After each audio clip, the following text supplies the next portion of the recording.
예, 뛰어난 리더는 어떻게 만들어지는가? 저한테 또 어떤 분은 뛰어난 리더라면 도대체 어떤 사람을 뛰어난 리더라고 이야기합니까? 이런 질문을 이제 많이 하시더라고요. 오늘 이제 그런 해답을 좀 도출해보는 시간을 가져보려고 합니다. 저는 이제 하우 코칭의 대표로 있는 현미숙이고요. 워낙 이제 비주얼이 되다 보니까, 예. 웃어주셔서 감사합니다. 웃기려고 한 얘기입니다. 예전에 그래서 전공이 이제 아동복지이다 보니까 뭐 우리 아이가 달라졌어요. 뭐 이런데 2007년 정도까지 그 개입을 좀 했었고요. 뭐 사주 후회라는 그런 그 부부 이혼 직전에 있는 부부들을 화해시키는 그런 프로젝트 또는 뭐 하여튼 사업에 실패하신 분들을 이렇게 성공시키는 뭐 그런 프로젝트도 많이 나갔었고요.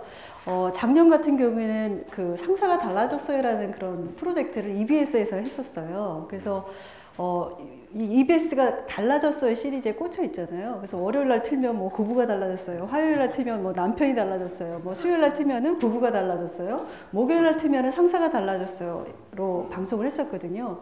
근데 시청률이 안 나와서요. 조기 종영된 그런 프로젝트였습니다. 제가 이거 전체 PM을 했었는데 제 책임도 많이 크긴 하지만 시청자가 주부이다 보니까 이게 좀 어필이 많이 안 됐습니다. 그럼에도 불구하고 이 리더가 뭔가 리더십을 바꾸게 됐을 때 리더가 바뀐 것만큼의 영향력이 굉장히 크구나. 특히 코치형 리더가 됐을 때 그 영향력이라는 건 엄청나구나. 이런 것들에 대한 파장을 일으킨 프로젝트가 저는 이 프로그램이라고 생각이 듭니다. 예, 제가 오늘 하는 얘기 또는 제가 책을 쓴 부분도 이렇게 기업에 돌아다니면서 리더들을 어떻게 변화시켰고 또 그 리더들 속에서 어떤 모습을 봤는지 이런 이야기를 좀 정리를 해보려고 합니다. 예. 들어가기 전에 제가 좀 유머가 없기 때문에 좀 유머스러운 얘기를 좀 해보려고 좀 추출을 해왔는데 요즘에 우리 지금 고등학생이 2명 있어갖고 제가 지금 얼마나 이쁘고 기특한지 모르겠어요. 그 젊은 애들이 쓰는 은어라고 얘기하거든요. 혹시 금사빠, 은사빠, 장미단추, 엄클, 띠리어만 이거 혹시 아시는 은어일까요? 혹시 금사빠 아세요?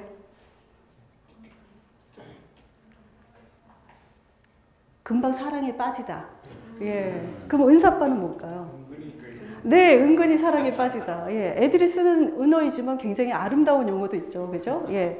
장미단추는 혹시 뭘까요? 예, 맞습니다. 장거리로 볼 때는 미인인데 가까이서 보면 추녀다. 이게 장미단추입니다. 예. 엄클은 혹시 뭔지 아세요? 엄클은 그 엄마가 갑자기 방에 들어왔을 때 엄클이라고 얘기를 한대요. 제가 이걸 보여줬더니 저희 딸이 엄크도 있는데 이렇게 얘기하는 거예요. 그래서 엄크가 뭐야? 그랬더니 엄마 헐크래요. 그걸 엄크라고 얘기를 한답니다. 예. 자, 그럼 띠리어마는 뭘까요? 이거 맞추신 분한테 책을 드리도록 하겠습니다. 네. 뛰어난 리더는 어떻게 네, 감사합니다. 박수 한 번만 보내주세요. 예, 나중에 책 한 권 드리도록 하겠습니다. 저희 직원이 기억하고 있으니까 역시 은어를 잘 맞추네요. 그죠? 예, 뛰어난 리더는 어떻게 만들어질까? 저의 책을 홍보하면서 시작을 해보도록 하겠습니다. 예. 자, 제가 좀 심각한 문제를 한번 던져보려고 합니다. 왜 이런 일이 생겼을까 한번 고민해 보시겠어요? 요 근래 어떤 모기업에서 이런 일이 있었어요. 작년에 팀장을 보임을 줬는데 팀장 직급으로 이제 보임을 준 거죠. 근데 1년 동안 경험을 하다 보니까 이 사람이 조직 관리가 안 된다, 소위 얘기하는 리더십이 없다, 이런 이슈 때문에 보임 해제를 하게 됩니다. 그래서 팀장에서 내려오게 된 거죠. 그죠? 대기업에서 팀장이 된다는 건 굉장히 능력 있는 사람이거든요. 근데 도대체 무엇을 잘했길래 그 사람이 팀장이라는 리더가 되기도 하고요. 또 무엇을 못했길래 1년 만에 그 사람이 보임 해제되었을까? 예, 우리가 그것에 대한 답을 한번 오늘 이제 1시간 반 동안 좀 얻어봤으면 좋겠습니다. 한번 고민을 좀 같이 해보도록 합니다. 그래서 제가 궁금했죠. 리더라는 게 도대체 뭘까? 하고 사전을 찾아봤더니 그 네이버에서 뭐라고 써 있냐면 조직이나 단체에서 전체를 이끄는 사람, 그 위치에 있는 사람을 리더라고 얘기를 한대요. 만약에 여기에서 위치에 초점을 맞춘다면 이제 포지션이 되겠죠. 그죠? 어떤 포지션, 예를 들면 팀장, 상무, 그 다음에 전무, 부사장, 뭐 이런 포지션에 있는 사람이라고 생각하는 것과 앞에 보시면 이끌어간다라는 멘트가 있거든요. 이끌어간다라는 얘기를 이렇게 한번 정해볼 수 있을까요? 리더라는 거는 포지션 파워로 말할 수 있는 게 아니라 내가 어려운 길을 막 걷는데 걷다가 뒤를 딱 돌아봤을 때 내 뒤에 따라오는 사람이 있으면 그제서야 내가 리더가 될 수 있다라고 이야기를 합니다. 예. 그러니까 누군가를 전체를 이끈다는 건 내가 포지션도 필요하지만 내가 누군가에게 영향력을 미쳐서 그 사람들이 어려운 길이든 힘든 길이든 나와 함께 따라갈 수 있는 능력을 갖추도록 영향력을 미치는 거. 이게 아마 리더가 아닐까. 그럼 리더가 얘기하는 우리가 리더가 갖춰야 되는 어떤 그 행동 양식에 대해서 우리가 리더십이라고 얘기하잖아요. 이 단어를 쪼개보면 그 의미를 더 정확하게 알 수 있습니다. 리더를 쪼개보면 리더십, 리드, 이끌다. 그 다음에 R은 사람이잖아요. 그죠? 십은 어떤 행동 양식, 멤버십 그랬을 때 우리 멤버로서의 갖춰야 되는 행동 양식 이런 걸 얘기하는 거죠. 그죠? 그러니까 리더십이라는 건 사람을 이끄는 사람인데 일정한 행동 양식을 가지고 사람들을 이끈다는 거죠. 그죠? 예. 그럼 이 행동 양식이라는 게 도대체 뭘까? 조금 더 살펴보도록 하겠습니다. 조금 복잡한 그림인데요. 리더십 파이프라인이라는 그런 책에 보면 리더가 사회적으로 어떤 기업에, 특히 대기업에 입사를 하면 몇 개의 트랙을 거치는 그런 파이프라인이 있다 이렇게 이야기를 합니다. 예를 들면 스스로 자기를 잘 관리를 하잖아요. 그래서 자기 관리가 잘 되는 사람 중에 이 사람은 성과를 내겠다고 생각이 들면 그 사람을 타인을 관리하는, 즉 우리가 소위 얘기하는 팀장, 그죠? 팀장 정도 되는 거죠. 팀장에서 그 다음에 잘 되면 상무가 되는 거고 전무, 부사장, 대표, 그룹의 대표 뭐 이렇게 이제 트랙을 밟아가는 거겠죠. 그죠? 근데 이거를 우리가 몰라서 이 책이 주는 바를 의미하려는 게 아니라 이 책에서 뭐라고 얘기하냐면 이런 포지션이 중요한 게 아니라 이 단계에서 전환할 때마다 이 사람이 가져야 되는 어떤 행동 양식이 있다는 거예요. 그거를 잘 거칠 때 이런 포지션을 자기가 잘 소화할 수 있다. 그래서 포지션뿐만 아니라 이끌 수 있는 능력까지 갖추게 된다. 이렇게 이야기를 합니다. 그래서 이 두 단계만 제가 한번 살펴보도록 하겠습니다.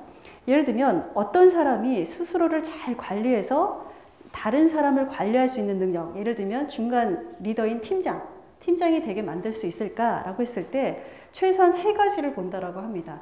이 사람은 승진할 감이야. 이 사람은 누군가를 이끌 수 있는 사람이야 라고 얘기할 때 첫 번째는 시간 관리가 잘 되는 사람이래요.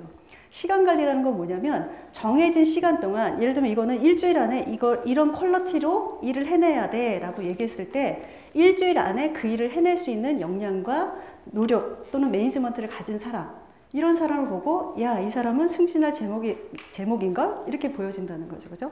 두 번째는 뭐냐면 정신적인 가치, 특히 회사에서 우리 회사에서는 이런 걸 되게 중요시 여깁니다 라고 했을 때 그 정신적인 가치를 나도 동의하면서 맞아요. 저도 우리 회사의 가치에 대해서 동의합니다. 이런 마음을 가질 수 있는 사람을 되게 중요시 여긴다는 거예요.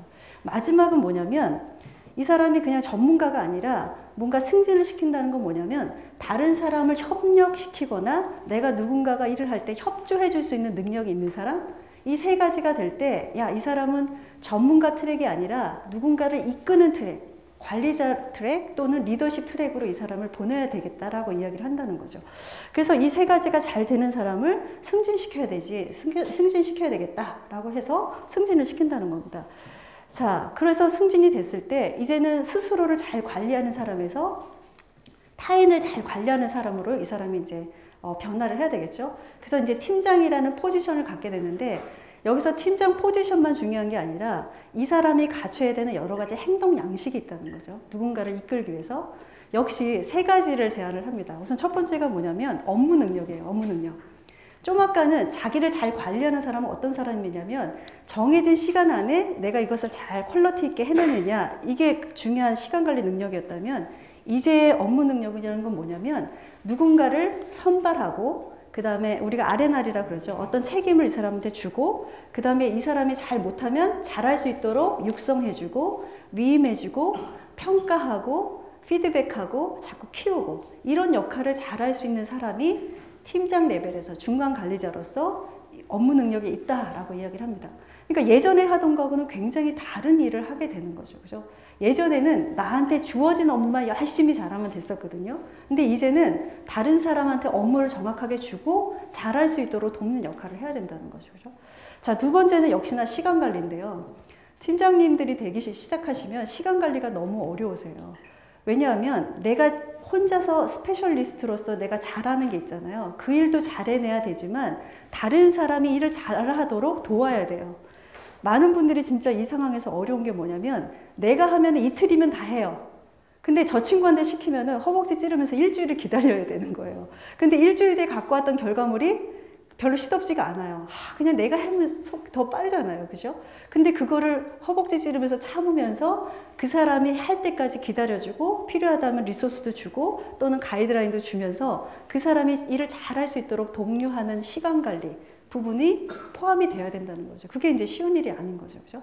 더 중요한 건 뭐냐면 가치 체계를 바꾸는 건데 어떻게 가치 체계를 바꾸냐면 이전 단계에서는요. 내가 일을 열심히 하면 상무님, 팀장님, 저 이런 일 했습니다. 그러면 제가 칭찬받잖아요. 그죠? 예. 그리고 내가 열심히 한 거에 대해서 능력을 인정받는데, 이제는 가치 체계를 어떻게 바꿔야 되냐면, 내가 직접 일하는 게 아니라 다른 사람이 일을 하도록 해서 그 사람이 칭찬받도록 돕는 거가 내 삶에 의미가 있다. 라는 걸로 바꿔줘야 된다는 거죠. 그죠? 근데 많은 분들이 이렇게 중간 레벨로 이렇게 오시면서 이 가치 체계가 바뀌어지지가 않는 거예요. 내가 직접 하고 내가 인정받고 싶은 욕구가 너무 강하다 보니까 직원들이 일한 것에 대해서 또는 여유도 안 줄 뿐만 아니라 직원들이 열심히 한 것을 위에다 어필해 주지 않음으로 인해서 내가 뒤로 싹 돌아봤을 때 아무도 나를 따라오는 사람이 없게 된다는 거죠. 그죠? 그래서 예를 들면 이 팀장님이랑 있으면 참 좋습니다. 이 팀장님이랑 일하는 게 괜찮아요. 이렇게 얘기하는 분한테 혹시 그러면 이 팀장님이 나가서 나랑 같이 사업하자 라고 하면 따라갈 겁니까? 그러면 아니요. 제가 왜요? 저분이랑 있으면 승진은 많이 하지만 저는 저분 존경하지는 않아요. 이런 얘기를 이제 하게 된다는 거죠. 그죠? 예. 자, 이런 분들이 이제 여기서 만약에 전환을 잘 하게 되면 그야말로 포지션만 바뀌는 것이 아니라 사람들을 이끌 수 있는 힘이 생기는 거죠. 그죠? 사람들을 위임해주고 기다려주고 내가 해야 되는 일과 다른 사람이 해야 되는 일을 분리하고 기다려주고 그 다음에 내가 직접 하는 것도 의미가 있지만 나는 너네들이 열심히 해서 인정받는 게 더 좋아. 이런 마음으로 이제 바꿀 수 있는 사람이 이제 전환에 성공을 한다는 거죠. 근데 이것에 실패하시는 분도 계세요. 어떤 분이 실패하시냐면 그 분야의 전문가일수록 실패하신다는 거예요. 그 분야의 박사 학위를 갖고 있다? 그러면 실패하신다는 거예요. 왜냐하면 바보 같은 거예요. 왜 이렇게 일을 못하지? 왜 나만큼 생각을 못해? 그러니까 맨날 야단치게 되고 기회를 안 주게 되고 그래서 본인은 본인대로 너무 바빠지고 구성원들은 그렇게 당신이 잘났으면 당신이 해.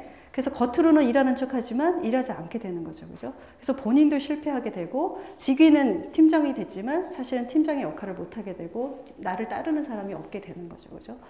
자, 이 능력이 되게 중요한데요. 그러면 이 능력을 어떻게 바꿀 수 있을까? 이걸 바꿀 수 있는 힘이라는 게 도대체 어디서 나올까? 그거를 제가 이제 책에 담은 것이죠. 그죠?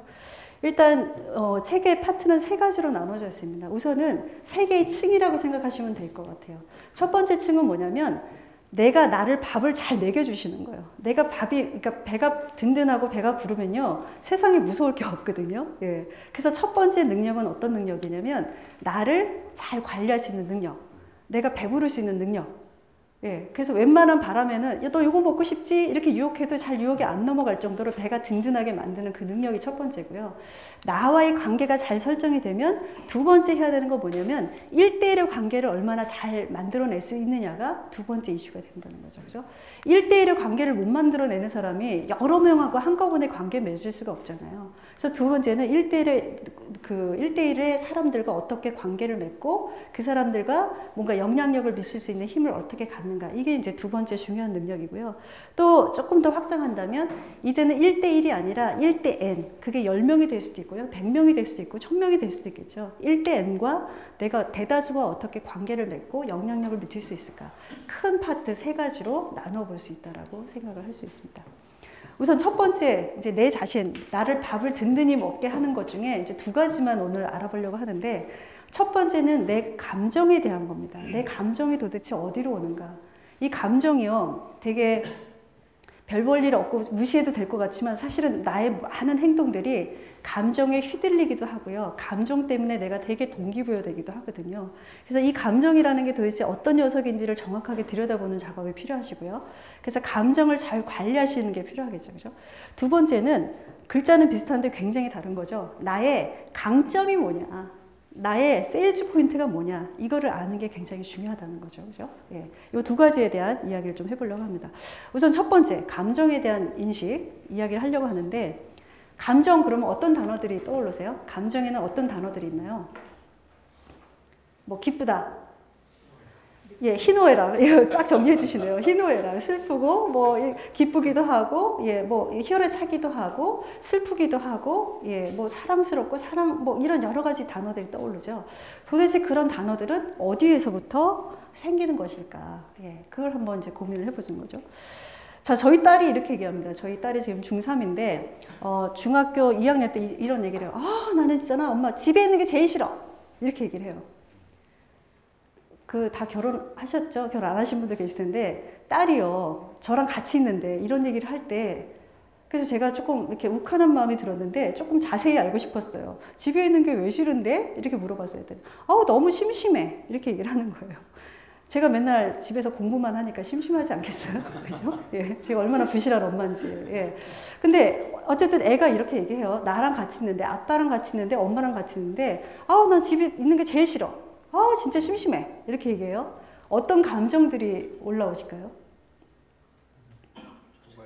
예? 쫓아내고, 예, 좀 화가 나시는 거죠. 그죠? 쫓아내. 그렇게 싫으면 나가서 살아. 뭐, 딴 데서 너 반겨주는 줄 알아? 뭐, 이렇게 화나는 마음도 있을 거고요. 예. 또 어떤 마음이 있을까요? 되게 서운하죠. 예, 좀 서운했어요. 예, 그리고 또 마음속에 제가 전공이 아동학이거든요. 나중에 경영학도 했지만 내가 아동학 한 사람인데 우리 집에 애들이 집이 싫다고 얘기하니 이거 누가 들을까봐 조금 겁이 나는 거예요. 누가 알진 않을까? 난 그래도 애는 잘 키웠다는 소리 좀 듣고 싶은데 얘가 집이 싫다는 거예요. 예, 그래서 되게 서운하기도 하고요. 야속하기도 하고요. 예. 그런데 혹시 또 다른 감정이 있으실까요? 예를 들면 지금 말씀하셨던 거 부정적인 감정을 한번 끌어다 보면 이렇게 많은 단어로 표현할 수 있겠죠. 걱정되고요. 얘가 왜 이럴까?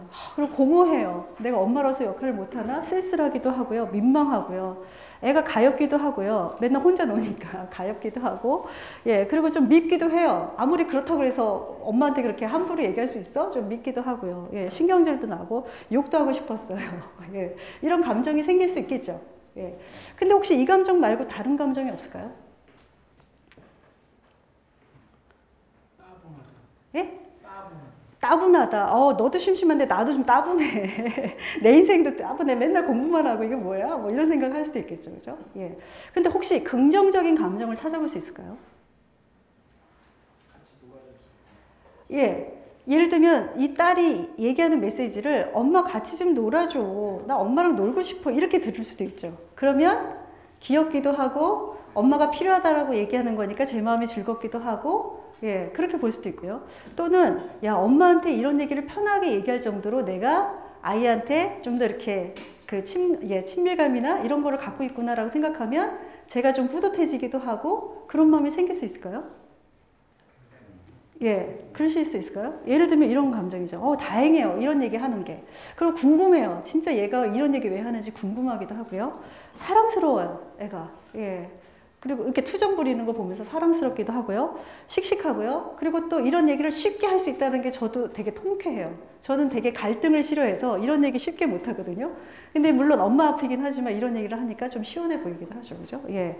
굉장히 아이가 대단하고요. 기대도 되고 예쁘고 흡족하고 이런 얘기를 쉽게 할 수 있는 우리 딸이 흡족하고 우리 관계가 괜찮구나라고 생각이 되니까 안심도 되고 그럴 수 있죠. 그죠? 예. 좀 아까 제가 이야기할 때는 이렇게 조금 같이 저하고 인상을 좀 같이 써주시면서 공감을 했었는데 밑에 얘기하니까 또 같이 흐뭇해지셨거든요. 예, 자, 감정을 뭐를 갖느냐에 따라서 우리 마음이 흡족해지기도 하고 불편해지기도 하잖아요. 그죠? 예. 자, 그런데 참 재밌는 게 뭐냐면요. 이거 굉장히 저는 중요한 말이라고 생각하는데 우리가 자주 다니는 감정의 길을 만들어 놓는 것 같아요. 예를 들면 어떤 사람이 딸이 저렇게 얘기를 해요. 나는 집에 있는 게 심심해. 이렇게 얘기할 때도 되게 수치감이 느껴져요. 내가 아동학 전공하고 이런 사람인데 우리 딸이 이렇게 얘기하다니 난 정말 수치스러워. 아까 보신 것처럼 굉장히 많은 감정들이 있는데 제가 자주 지나다니는 길이 어느 길이냐면 수치감이라는 길이에요. 그래서 누군가가 자극을 딱 주면 수치스러워 하면서 그 길로 가요. 예, 또 누군가 어떤 사건이 있었어요. 예를 들면 저희 직원이 뭐라고 얘기해요?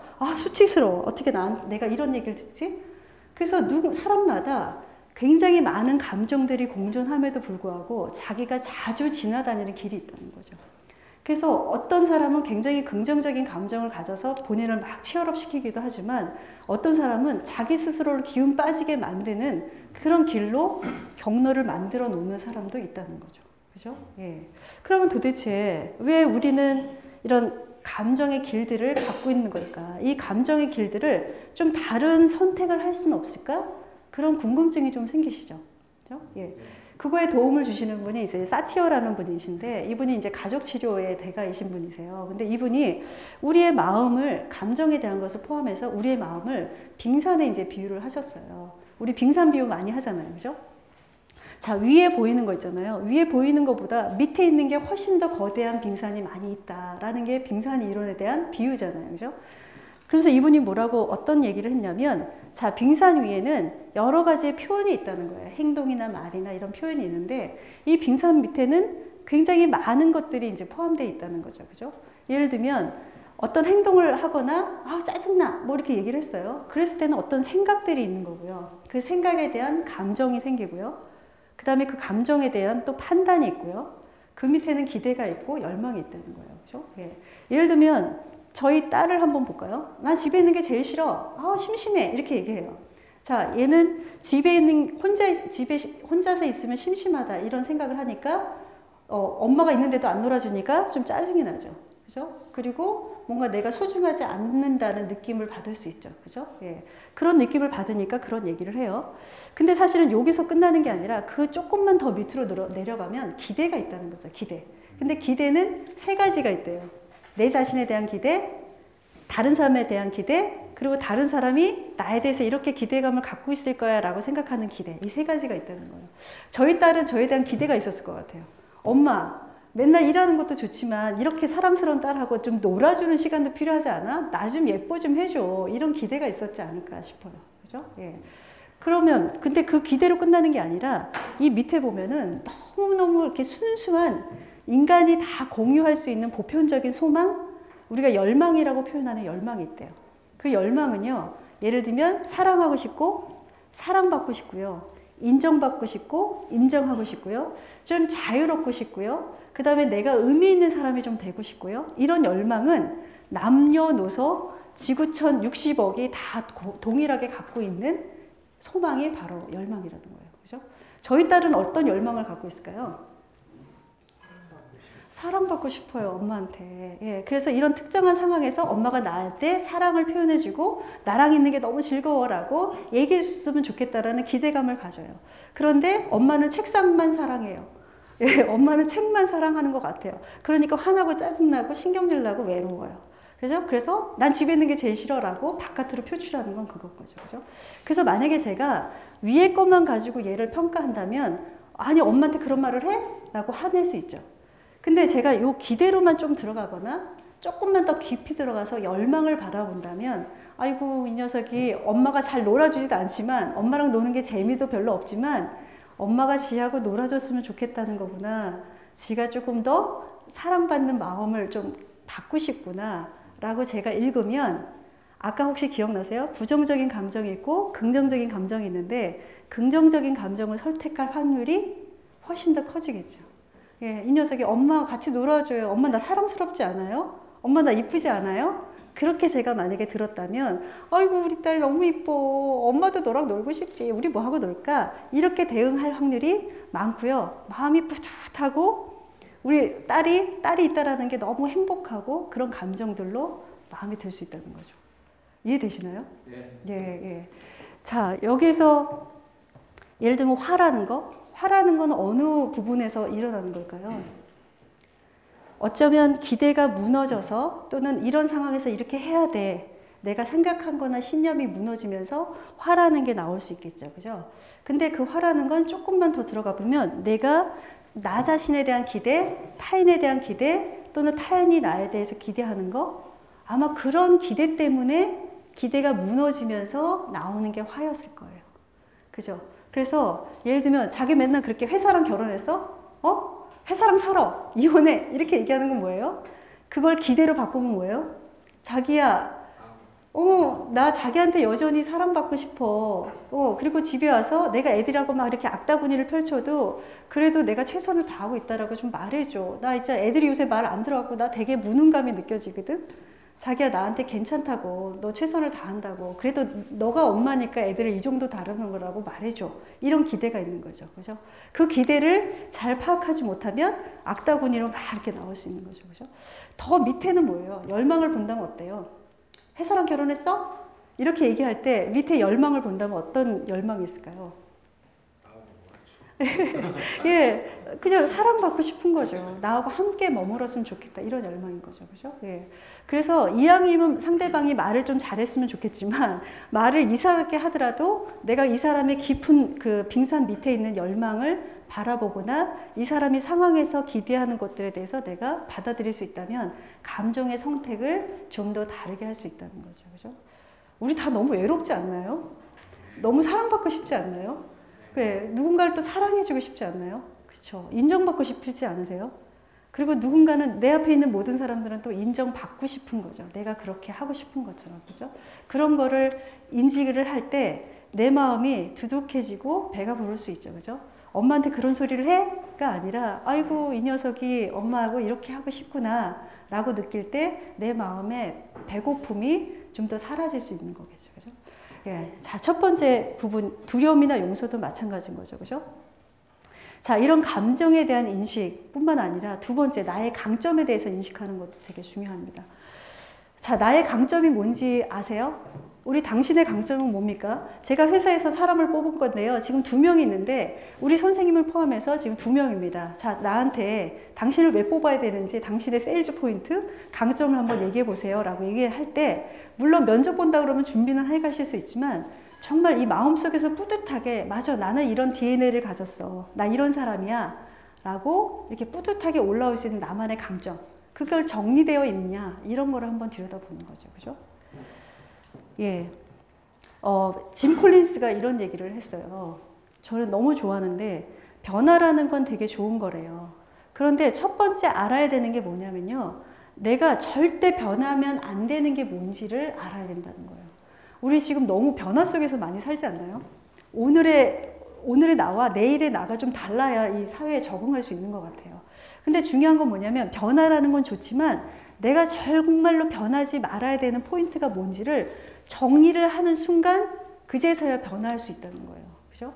예, 우리가 잘 아는 스티븐 코비도 이런 얘기를 했어요. 사람들은 변화를 가지고 살아갈 수 없대요. 만약에 이런 조건이 형성되지 않으면 어떤 조건이냐면 만약에 자기 안에 있는 변할 수 없는 핵심, 변해서는 안 되는 그런 핵심을 갖고 있지 않다면 절대 사람들은 변화하면서 살 수가 없다는 거예요.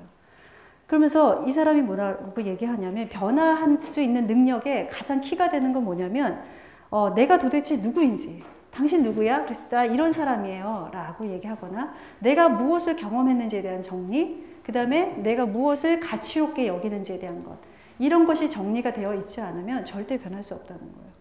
그래서 당신이 절대 변할 수 없는 게 뭐세요? 당신의 성공 요인, 당신의 행복 요인이 뭐세요? 라고 물어볼 때 예, 저는 이것 때문에 행복하고요. 저는 이것 때문에 성공할 거예요. 라고 말씀하실 수 있는 것들이 정리가 되셔야 된다는 거죠. 그죠?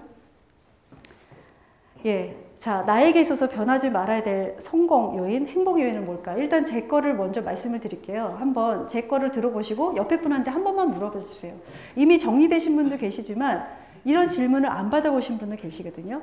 예, 그러면 답하기가 쉽지 않지만 이런 질문을 여러 번 자꾸 되뇌이다 보면 정말 나의 강점이 뭐지? 나의 성공 요인은 뭐지? 변하지 말아야 되는 요인은 뭐지? 이거를 정리하시게 됩니다.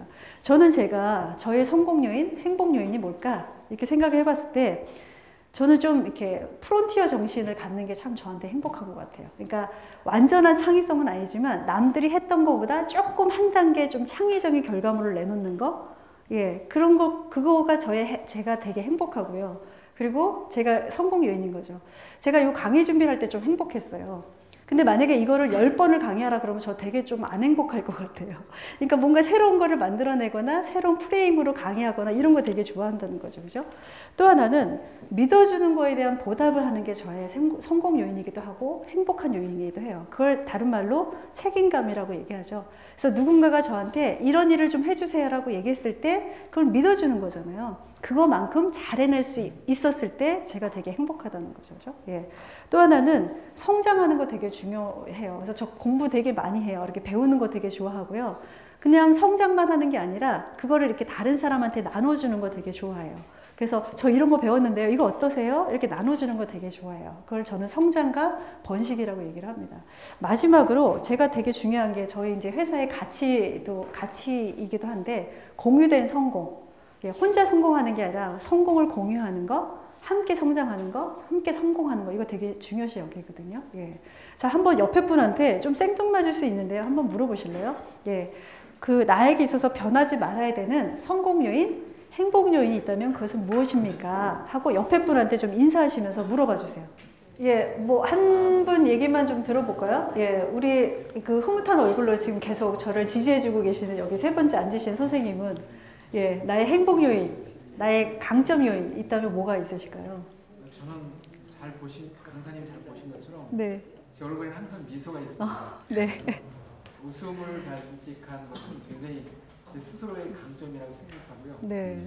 그 다음에 두 번째로 얘기는 저는 은근과 끈기를 가지고 있는 한국적인 사람으로서 열심히 노력하면 반드시 이야. 어떤 일에서든지 성공할 수 있다고 생각합니다. 아, 예, 감사합니다. 박성우 선생님께.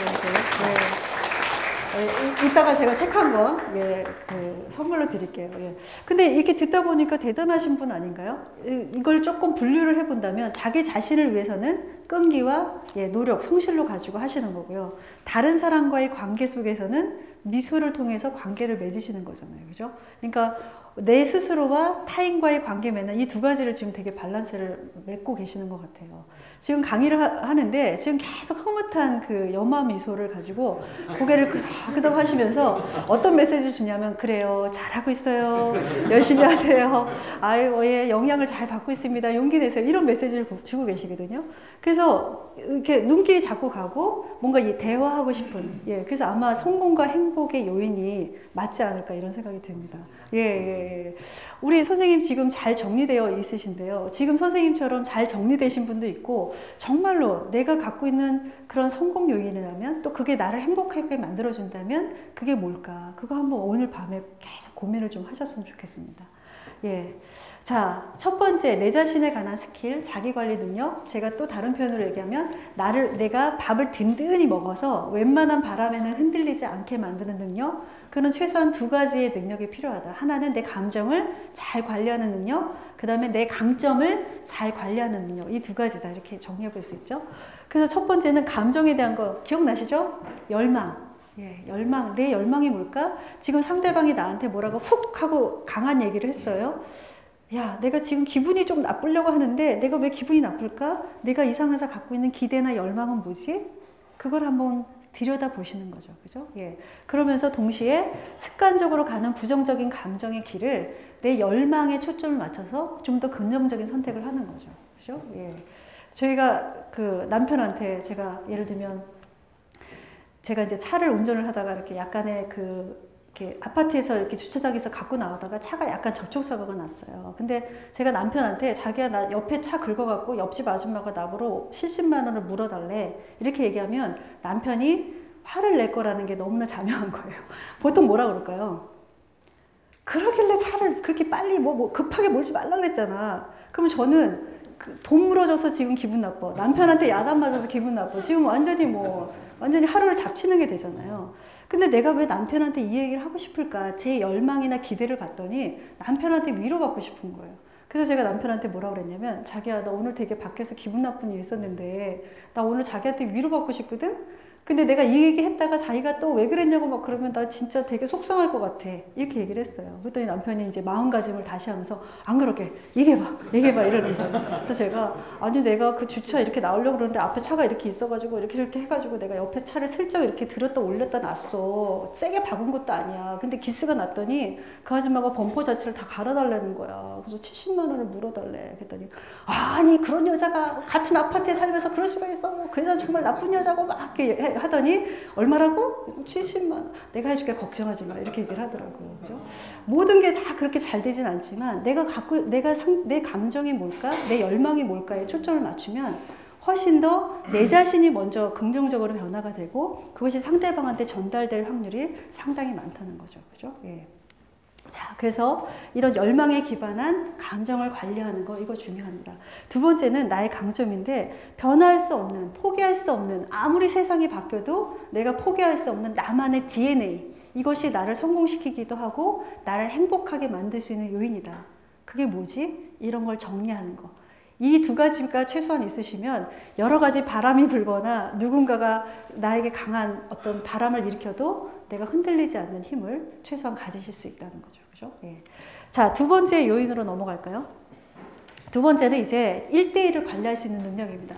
아까 첫 번째는 나와의 관계를 잘 관리하는 능력인 거죠. 내가 나 자신과 어떻게 관계를 맺는가, 예, 내 자신에 대해서 좀 더 신뢰해주고 내 자신의 강한 열망에 대해서 초점을 맞춰주는 게 나에 대한 관리라면, 이제는 좀 더 넘어서서 나와 다른 사람, 특히 1대1의 관계를 어떻게 가져가느냐, 이것을 이제 이야기를 좀 해보려고 합니다.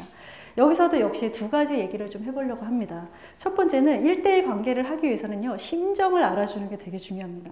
좀 생뚱맞죠? 이 심정을 알아준다는 게 뭔지 제가 좀 얘기를 할 거고요. 두 번째는 수단과 목적을 구분하는 게 되게 중요합니다. 예.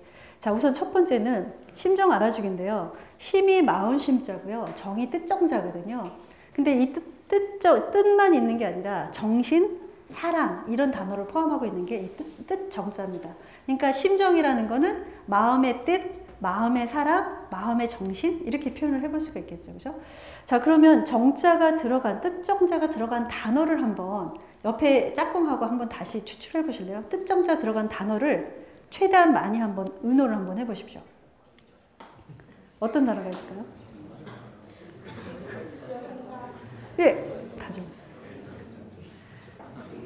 예, 지금 얘기가 좀 나오는데요. 애정, 다정, 우정, 또 뭐가 있을까요? 초코파이. 예, 초코파이, 정. 예, 예, 정확합니다. 정. 예, 또 뭐가 있을까요? 정감. 예, 맞습니다. 예, 또 뭐가 있을까요? 순정. 순정. 예, 예. 지금 아마 단어 다 생각이 나실 텐데요. 인터넷에서 찾아보잖아요. 그러면 누가 67개를 정리를 해 놓으셨더라고요. 예. 무정, 유정, 감정, 다정, 인정, 사정, 일에 대한 어떤 사랑, 일에 대한 품은 뜻, 이런 거죠. 그죠? 또 다른 사정도 있고요. 실정, 모정, 부정, 모정, 애정 뭐 있고요. 밑에 한번 보면요. 매정, 속정, 잔정, 미운정, 고운정, 풋정, 묵은정, 몰인정, 깊은정, 얕은정, 가는정, 오는정, 이런 정이 많다는 거죠. 그죠? 참 신기하지 않습니까? 일본에도, 같은 동양권의 일본도 마찬가지고요. 중국도 마찬가지고요. 해외는, 영어는 더더욱 그렇고요. 이렇게 정을 나타내는 단어가 이렇게 많은 민족이 우리나라밖에 없다는 거예요. 그러면 단어가 많다는 건 무엇을 의미할까? 예?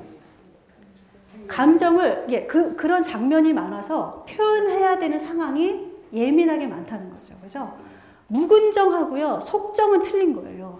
만약에 무근정이 이런 걸 다 무근정이라고 해, 그러면 속정이란 단어가 표현될 그 필요가 없었던 거죠.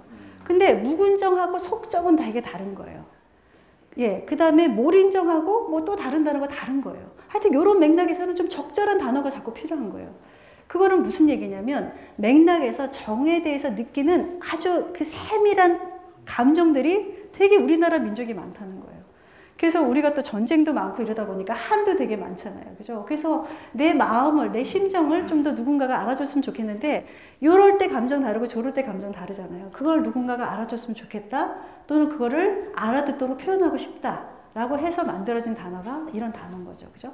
그래서 우리나라 사람들이요, 이 정이라는 거에 대해서 요즘 젊은 사람들은 굉장히 개인주의적인 성향이 많은 것처럼 느껴지지만, 집단 무의식에는 이렇게 정을 나누고 사랑과 정신을 나누고 싶어하는 욕구가 굉장히 많다라는 것을 우리가 알 수가 있다는 거죠. 그죠?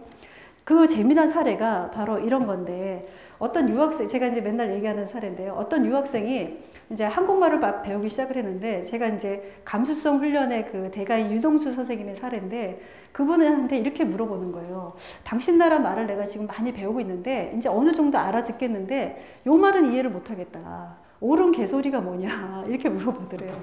어떻게 느껴지세요? 그 사람이 이렇게 질문했어요. 아니, 개자 들어간 거 치고 한국말 중에 좋은 말이 없더라. 거의 다 대부분 욕이더라. 근데 옳다는 건 좋은 말인데 어떻게 한 문장 안에 이런 나쁜 소리와 좋은 소리가 같이 들어가냐. 너 도대체 이게 해석이 안 된다. 이렇게 얘기를 했다는 거예요. 어떻게 해석이 되세요? 예. 이게 뭐냐면, 서양 사람들은요, 예를 들면 둘이 이제 선생님하고 쟤하고 관계가 나빠요. 그런데 서양 사람들은 뭐 아닌 사람도 있겠지만 대부분이 관계가 나쁘지만 만약에 이 선생님이 저한테 우리가 뭔가 논의를 하는데 A 방향이 좋다라고 얘기하잖아요. 그럼 관계가 나빠도 저도 오케이, A가 더 합리적이네요. 비용도 좀 줄일 수 있고 성과도 낼 수가 있겠네요. A로 갑시다. 이렇게 얘기를 한다는 거예요. 근데 우리나라 사람들은 관계가 좀 나쁘잖아요. 그럼 저한테는 이 소리가 어떻게 들려요? 옳긴 옳으나 예, 이상한 소리로 들릴 수 있다라는 거죠. 그죠? 예, 당신 말은 옳지만 나한테는 그게 예, 이상한 소리가 들린다. 이게 부모-자녀 관계도 있죠. 아버지 얘기는 옳으나 저한테는 다른 소리로 들립니다. 이게 이제 관계를 깨트리는 그런 말들인 거죠. 그죠? 예. 그래서 한국 사람들은 일단 관계가 좋아야지. 그래서 사실은 A라고 얘기하실 때 저도 A로 가는 게 옳다라는 걸 머리로 알아요. 그런데 관계가 나쁘기 때문에 어떻게든지 A가 아니라 A-나 B로 가고 싶어 하는 거죠. 그죠? 그래서 B로 가고 싶은데 B로 가면 내가 너무 손해니까 어쩔 수 없이 가되 A-로라도 그 커브를 좀 틀려고 하는 게 한국 사람 마음이라는 거죠. 그죠? 그럼 한국 사람이 나쁜 건가요? 그게 아니라 먼저 소통이 돼야 된다는 거죠. 먼저 마음이 좀 더 통해서 우리가 문이 좀 열어지면 그러면 이제 그 뒤에 나오는 게 뭐냐면 우리가 남이가 이런 단어가 나오기 시작하죠. 그죠? 그래서 한번 열정이 불러 일으켜지면요. 대한민국에서 안 되는 게 없어지는 거죠. 그 열정. 그죠? 예. 그래서 우리나라 사람들은 이렇게 심정을 알아주는 게 너무너무 중요하다는 겁니다. 그래서 많은 분들이 빠르게 일을 진척시키기 위해서 팩트만 얘기하시잖아요. 이렇게 합시다, 저렇게 합시다 해서 마치 일이 되게 잘 진척되는 것 같지만 사실은 마음의 문을 먼저 여시는 게 훨씬 더 일의 속도를 빨리 할 수 있다는 거죠. 그죠? 그래서 그냥 뭔가 이렇게 사건이나 또는 해야 되는 일만 하면 예 알겠습니다라고 하지만 사실은 나가서 실천할 확률이 굉장히 줄어든다는 거죠. 그래서 상대방의 심정을 좀 알아주면 깊은 친밀감, 신뢰감이 생기게 되고요. 마음이 열어지면 속도가 막 붙기 시작을 합니다. 예. 그래서 1대1의 관계, 특히 우리나라에서 누군가와 1대1의 관계를 맺고 영향력을 미치시려면 심정을 알아줄 수 있는 대화의 기술을 가지셔야 된다는 거죠. 그죠? 거기에서 두 가지를 꼭 하셔야 되는데 그게 바로 공감적인 경청과 인정, 칭찬입니다. 예. 자, 공감적인 경청하면 제가 또 이 표를 보여드리지 않을 수가 없는데 아이가 학교를 다녀오면서 가방을 엄마를 딱 보더니 갑자기 가방을 훅 던져요. 그러면서 이렇게 얘기해요. 아우 힘들어. 자 이제 보이시죠? 힘들어. 야 너만 힘드냐? 이러면 이제 아이하고 관계가 깨지시는 거죠. 야 학교만 다니고 엄마 아빠가 다 수발 들어주는데 넌 뭐가 부족해? 이러면 이제 관계가 깨지는 거죠. 자 아우 힘들어 하면서 가방을 휙 집어던지면서 아우 힘들어 이렇게 얘기했어요. 혹시 이 기대나 열망이 보이세요? 얘 어떤 기대하고 있나요? 가방 집어던지면서 나 고생하고 온 거 좀 나 좀 안아줘. 나 고생했다는 거 좀 알아줘. 이 얘기 좀 해줘. 나 좀 예뻐해줘. 이런 기대가 혹시 들리세요? 예. 그런 기대에 대해서 부응하시는 거가 공감적인 경청이라고 생각하시면 됩니다. 그래서 어이구 우리 아들 힘들었어 하고서 안아주는 거죠. 그럼 아 몰라 투덜투덜 대면서도 행복하고 기쁜 거죠. 그 기대를 알아줬으니까. 그죠? 예. 공감적인 경청은 이런 빙산 위에 그런 단어에 부응하시는 게 아니라 그 밑에 있는 기대에 부응하시는 거죠. 회사에서 이렇게 얘기할 수 있죠. 아 진짜 옆 팀에서 진짜 진짜 안 도와줘요. 자료를 안 넘겨줘요. 나 진짜 못 해먹겠습니다. 이렇게 얘기해요. 예. 그럴 때 너는 그럼 옆 팀에서 자료 부탁하면 너는 해줬냐? 이렇게 얘기하시면 뭐 별 도움이 안 되시겠죠. 그죠? 예. 자 이렇게 좀 거칠게 얘기했지만 이 밑에 있는 기대나 열망은 뭘까요? 저 일 좀 빨리 진척하고 싶어요. 또 조금 더 들어가면 어떻게 하면 그 사람들을 구워 삶아서 저한테 자료를 좀 더 빨리 주게 할 수 있을까요? 그런 열망이 혹시 들리세요? 예. 그러면은 그렇게 얘기하실 수 있겠죠. 예. 아니 좀 가서 뭘 좀 해봐 이게 아니라 아이고 일을 빨리 끝내고 싶은데 그 녀석들이 안 도와주는 거면 지금 그럼 어떻게 구워 삶을까? 이게 지금 고민인 거지. 이게 이 기대나 열망에 반응하면서 상대방과 관계를 맺게 하는 그래서 상대방으로 하여금 야, 이 사람이 내 말귀를 참 잘 알아듣는구나. 내가 이렇게 거칠게 얘기하지만 내가 진짜 왜 소가리를 하고 있는지 이 사람이 알고 있구나. 이런 마음의 흡족함을 주기 때문에 관계가 형성이 되고 대한민국에서 안 되는 게 없는 상태가 돼버릴 수 있다는 거죠. 그죠? 예. 근데 저기서 제가 팁이라고 뭐라고 써있냐면 경청은 절대 귀로만 하시면 절대 안 돼요. 경청은 입으로 하시는 거예요. 아셨죠? 입으로. 예. 내가 들은 거를 자꾸 입으로 얘기하시는 거예요. 아이고 힘들었어. 아이고 그쪽에서 안 도와줘. 빨리 하고 싶고 빨리 일자 맞춰야 되는데 그것 때문에 조바심이 나지 우째스까나. 이렇게 입으로 하셔야 된다는 거죠. 그렇죠? 예. 자, 인정과 칭찬입니다. 제가 이제 좀 자랑 삼아 했는데 제 딸이 중3이에요, 지금. 중3인데 그 3월 달에 제 생일날, 올해 3월에 얘가 만들어준 음식이에요. 제가 사진으로 찍었는데 지금 안 보이시겠지만 이게 마거든요. 마 아시죠? 좀 끈적끈적하고 그거를 세로로 썰어갖고요. 고기를 이렇게 후라이팬에다 이렇게 구워가지고요. 이거를 야채랑 싼 거예요. 예, 대단하죠? 중3인데. 예, 근데 또 음식 또 하나 있는데 호박에다가 이렇게 치즈가 있더라고요. 근데 그거를 잘랐더니 안에 해산물을 다 양념을 해서 볶아가지고요. 호박을 삶아서 이렇게 치즈를 얹은 거예요. 중3이요. 대단하죠. 음식 한 가지 또 했는데 계란말이를 했는데 안에 감자 샐러드를 만들어가지고 계란말이를 이렇게 한 거예요. 예, 저 진짜 너무 행복했어요. 아까 집에 있는 게 제일 싫어. 그랬더니 내가 이제 이렇게 한 거예요. 예, 자, 얘에 대해서 칭찬 혹은 인정해 볼 수 있을까요? 칭찬한다면 뭘 할 수 있을까요? 이야, 너는 음식에 대단히 소질이 많구나. 이렇게 하실 수 있죠. 그죠? 자, 그거를 우리가 칭찬이라고 얘기해요. 드러난 행위를 언급하는 걸 우리가 칭찬이라고 얘기하죠. 그러면 그 다음에 어떤 행위가 많이 일어나냐면 음식을 더 많이 하려는 행위가 많이 일어나요. 그죠? 근데 얘가 이런 거를 엄마 생일에 하기까지 얘가 갖고 있는 DNA 있잖아요. DNA를 좀 더 칭찬해 볼 수 있을까요? 얘는 도대체 어떤 종작이 있길래 이런 거를 해낼 수 있을까요? 엄마 딸이니까 감사합니다. 최고의 인정이세요. 예, 예. 어떤 능력이 있을까요? 감사함, 고마움. 예, 그거를 어떻게든지 표현하려고 하는 거죠. 그죠? 그런 따뜻한 마음이 있어요. 아, 너는 정말 따뜻하다. 엄마가 너무 막 행복해. 그 따뜻함 때문에. 그러면요, 지금 말씀하신 것처럼 하면 얘가 그 따뜻함을 다른 방법으로도 또 표현하고 싶어 해요. 제가 얘한테 뭐라 그랬냐면, 희지야, 너는 네가 생각하고 마음 먹은 것을 손끝으로 만들어내는구나. 너 진짜 대단하다. 인터넷 보고 만든 거거든요. 이거를 어디서 가르쳐 준 게 아니라. 그러니까 네가 생각하고 마음 먹은 거를 손끝으로 만들어내는구나. 너 진짜 대단하다. 자, 그렇게 인정을 해주잖아요. 그러면 아이가 맞아, 나는 늘 생각한 거를 손끝으로 결과물로 만들어내. 요게 자극을 받잖아요. 그러면 다른 일에서도 그걸 할 확률이 많다는 거예요. 음식만 많이 만들게 할 건지 아니면 음식이라는 건 내가 갖고 있는 DNA가 음식이라는 형태로 표현이 된 것 뿐이죠. 그래서 생각한 거를 자꾸 바깥으로 표현해내는 거를 얘가 여기저기서 해보게 만들려면 얘가 갖고 있는 것을 인정해 주는 게 중요하다는 거죠. 그죠? 예. 그래서 제가 맨날 하는 얘기가 뭐냐면 애들이 진로 선택을 할 때 아빠 저 컴퓨터 공학과 가고 싶어요. 이렇게 얘기할 때 컴퓨터 공학과를 가냐 안 가냐 그거 가지고 얘기하시는 거는 마치 칭찬과 인정 중에 칭찬에 해당되는 거죠. 컴퓨터 공학과를 가기 위해서 얘가 갖고 있는 DNA가 뭔지를 찾아내셔야 되죠. 그래야 자기가 선택의 폭이 훨씬 더 넓어지는 거죠. 그죠? 아마도 우리가 아까 얘기했던 강점과도 연관이 되지 않을까 싶습니다. 예. 자, 칭찬과 인정이 좀 다르다는 거 느껴지시나요? 네. 예. 자, 이게 사람 관리하는 부분에서 이제 중요한 거죠. 누군가하고 1대1의 관계를 맺으시려면 이 사람이 얘기한 거를 그 빙산에서 열망을 갖고 들어주고 그 들은 거를 입으로 공감해 주는 거. 또 하나 이 친구가 하는 행위에 대해서 행위도 칭찬해 주지만 그 안에 이 사람이 어떤 DNA를 갖고 있는지를 파악해서 야, 너는 그렇게 따뜻한 사람이야. 너는 분석력이 대단해. 야, 너는 한 번 한다 그러면 하는 거. 그게 너의 강점이야. 이렇게 얘기를 해주시면 야, 이 사람이 사람 알아보는구나. 야, 이 사람 앞에만 쓰면 내가 굉장히 괜찮은 사람인 거예요. 내 마음도 알아줄 뿐만 아니라 내가 어떤 강점을 갖고 있는지를 말해주니까 너무나 좋은 거울로 비춰주는 거죠. 그래서 그 사람이 나한테 영향력을 미칠 수밖에 없다는 거죠. 그죠? 예. 자, 이것만 갖고는 안 되겠죠. 자, 두 번째는 뭐냐면 수단과 목적을 한번 보는 건데요.